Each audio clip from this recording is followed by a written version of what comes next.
देखो परिमेय 10.2 में दिया है कि बाह्य बिंदु से वृत्त पर खींची गई स्पर्श रेखाओं की लंबाइयाँ बराबर होती है। यानी हम लोग किसी भी बाह्य बिंदु से अगर वृत्त पर क्या करते हैं, स्पर्श रेखाएं खींचते हैं। अब बताया था ना बाह्य बिंदु से किसी वृत्त पर कितनी स्पर्श रेखाएं खींची जा सकती है, 2। तो उन दोनों स्पर्श रेखाओं की लंबाइयाँ आपस में क्या होती है, बराबर होती है। ये प्रूव करना है।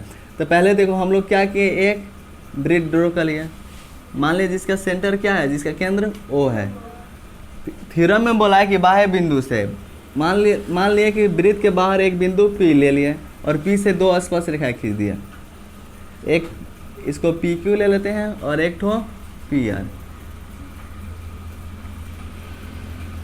ठीक है, बोला है कि बाह्य बिंदु से वृत्त पर खींची गई स्पर्श रेखाओं की लंबाइयाँ क्या होती है, बराबर होती है। ये प्रूफ करके लाना है ना। तो बाह्य बिंदु P से वृत्त पर 2 स्पर्श रेखा खींचे, एक खींचे PQ, दूसरा खींचे PR। अपने को क्या लाना है कि इन दोनों स्पर्श रेखाओं की लंबाइयाँ आपस में बराबर होगी, यानी PQ बराबर क्या होगा, PR होगा।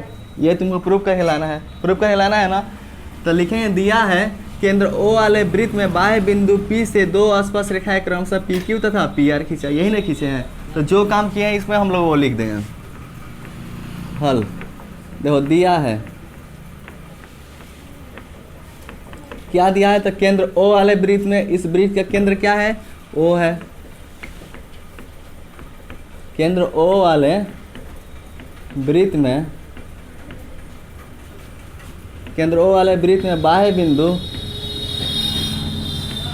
बाह्य बिंदु P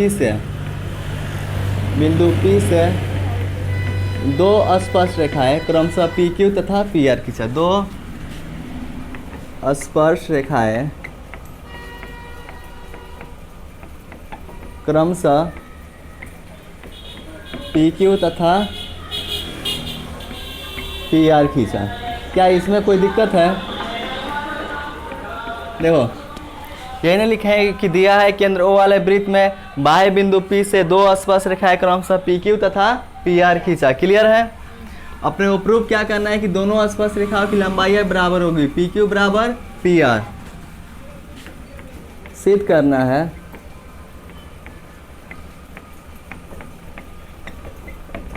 PQ बराबर PR। पूछना है अभी तक कुछ? देखो रचना में हम लोग एक काम करेंगे कि O को Q से मिला देंगे, OQ, OR और OP, इन तीनों को क्या कर देंगे, ज्वाइन कर देंगे। तो रचना में लिखेंगे, रचना O क्या चीज़ जी, OQ, OR तथा OP को मिलाया, इन तीनों को क्या कर दिए, ज्वाइन कर दिए। क्या कोई दिक्कत है? अब हम लोग इसको प्रूव करेंगे, तो लिखेंगे प्रमाण। देखो तो OQ क्या है, OQ वृत्त की त्रिज्या है, OR क्या है, वृत्त की त्रिज्या है, PQ क्या है, स्पर्श रेखा है, PR भी क्या है, स्पर्श रेखा है। बताए थे जो वृत्त की त्रिज्या होती है स्पर्श रेखा पर क्या होती है, लंब होती है। प्रूव कराया ना थ्योरम 10.1, यही ना है कि जो वृत्त की त्रिज्या होती है वो स्पर्श रेखा के स्पर्श बिंदु पे लंब होती है। वृत्त की त्रिज्या स्पर्श रेखा के स्पर्श बिंदु पे क्या होती है, लंब होती है। तो यही लिखेंगे चूँकि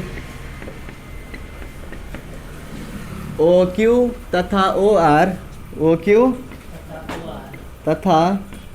OR वृत्त की त्रिज्याएं हैं तथा PQ और PR स्पर्श रेखाएं हैं, है ना, तथा PQ और PR स्पर्श रेखाएं हैं।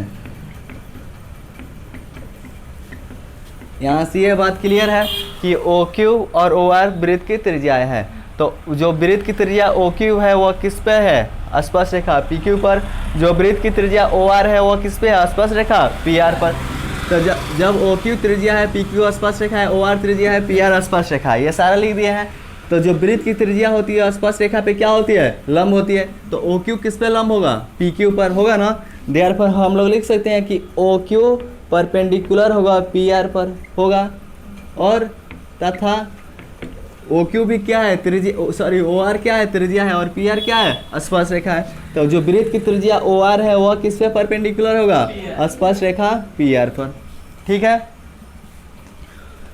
ये इस पे परपेंडिकुलर है यानी कोण ओ क्यू पी, और ये इस पे परपेंडिकुलर है यानी कोण ओ आर पी। परपेंडिकुलर मतलब ये भी 90 होगा और ये भी 90 होगा, लंब है इस पे। तो लिख सकते हैं अर्थात कोण ओ क्यू पी, कोण ओ क्यू पी बराबर होगा ये वाला कोण, कोण ओ आर पी, कोण ओ आर पी, और दोनों होगा कितना 90 डिग्री। कोई दिक्कत? अपने को क्या प्रूव करना है, पी क्यू बराबर पी आर, ये प्रूव कहलाना है ना। तो पी क्यू किस में मिलेगा, त्रिभुज पी ओ क्यू में। पी आर किस में मिलेगा, त्रिभुज पी ओ आर में। तो अब हम लोग क्या करें, त्रिभुज पी ओ क्यू लेंगे और त्रिभुज पी ओ आर लेंगे। तो लिखेंगे अब त्रिभुज पी ओ क्यू, त्रिभुज पी ओ क्यू तथा त्रिभुज पी ओ आर में, तथा त्रिभुज पी ओ आर में। देखो त्रिभुज पी ओ क्यू और त्रिभुज पी ओ आर, अगर इन दोनों को सर्वांशम प्रूव कर देंगे तो बचा हुआ पार्ट भी आपस में क्या होगा, बराबर होगा। ठीक है, तो त्रिभुज पी ओ क्यू, देखो त्रिभुज पी ओ क्यू में कौन सा भुजा आ रहा, पी क्यू आ रहा, या वो छोड़ो, त्रिभुज पी ओ क्यू में आ रहा ना कोण O Q P, P O Q के अंदर ही है ना कोण ओ क्यू पी, और त्रिभुज पी ओ आर में क्या आ रहा, कोण ओ आर पी आ रहा ना, और कोण ओ क्यू पी और कोण ओ आर पी ये आपस में क्या है, बराबर है। क्यों, क्योंकि दोनों क्या है 90 डिग्री है। तो त्रिभुज पी ओ क्यू के कोण ले लिए, कोण ओ क्यू पी, कोण ओ क्यू पी, और ये वाला कोण ले लिए कोण ओ आर पी, कोण ओ आर पी, ये दोनों है कितने 90 डिग्री। 90 डिग्री को क्या बोलते हैं, राइट एंगल। आगे यूज होगा, ज़रूरत है। ठीक है ना, पहला ये चीज़ बराबर है, कम से कम 3 चीज़ें बराबर होना चाहिए।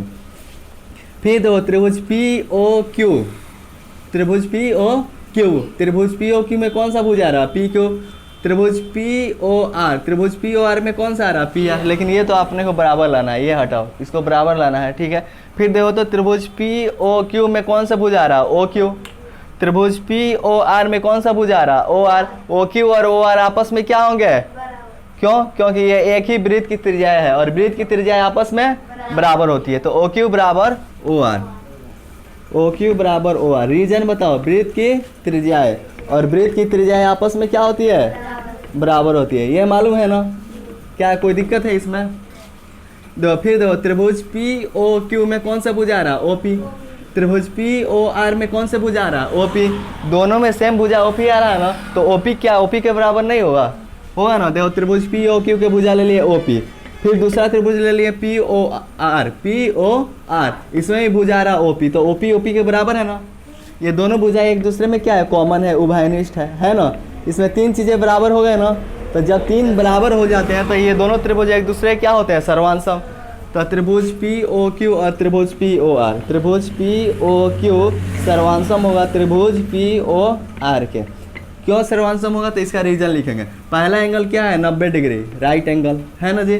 90 के सामने वाले को क्या बोलते हैं, हाइपोटेनस। तो 90 के सामने ओपी क्या है, हाइपोटेनस। 90 के सामने ओपी क्या है, इधर भी देखो हाइपोटेनस। तो दोनों में ओपी कॉमन है ना, तो इसका एक दोनों का हाइपोटेनस बराबर है, और दोनों की भुजाएं ओ क्यू और ओ आर भी क्या है, बराबर है ना। ओ क्यू बराबर ओ आर, यानी इसका एक भुजा बोले तो इसका एक साइड, इसका साइड भी क्या है, बराबर है। तो आर एच एस सर्वसमता से ये दोनों त्रिभुज क्या हो गए, क्या कॉन्ग्रुएंसी को हिंदी में कैसे लिखेंगे, सर्वसमता। ठीक है, देख लेना, ऐसे ही लिखा जाता है कॉन्ग्रुएंसी को। ठीक है ना, तो आर एच एस सर्वसमता से ये दोनों एक दूसरे के त्रिभुज क्या हो गए, सर्वांशम हो गए। और जब 2 त्रिभुज सर्वांशम होते हैं तो उनके बचे हुए जो पार्ट रहते हैं वो भी आपस में क्या होते हैं, बराबर होते हैं। ये दोनों त्रिभुज एक दूसरे के सर्वांशम हो गए ना, यानी इसके बचे हुए सारे भुजाएं एक दूसरे के क्या होंगे, बराबर होंगे। इनके कोण भी आपस में क्या होंगे, बराबर होंगे। लेकिन इनके कोण से नहीं ना मतलब है, जैसे ये दोनों सर्वांशम हो गए तो पी ओ क्यू के भुजा लेंगे पी क्यू, और पी ओ आर के भुजा लेंगे पी आर। ये पी क्यू और पी आर भुजा भी आपस में क्या होंगे, बराबर होंगे। क्या चीज़ से, तो सी पी सी टी से, यानी corresponding part of congruent triangle. ठीक है ना, यानी 2 ट्रेंगल अगर सर्वांशम हो जाते हैं, कॉन्ग्रुएंस हो जाते हैं, तो उसके जो पर corresponding part of corresponding part of congruent triangle, यानी जो कॉन्ग्रुएंट ट्रायंगल होते हैं उसके करस्पॉन्डिंग पार्ट, बचे हुए पार्ट भी आपस में क्या होंगे, बराबर होंगे।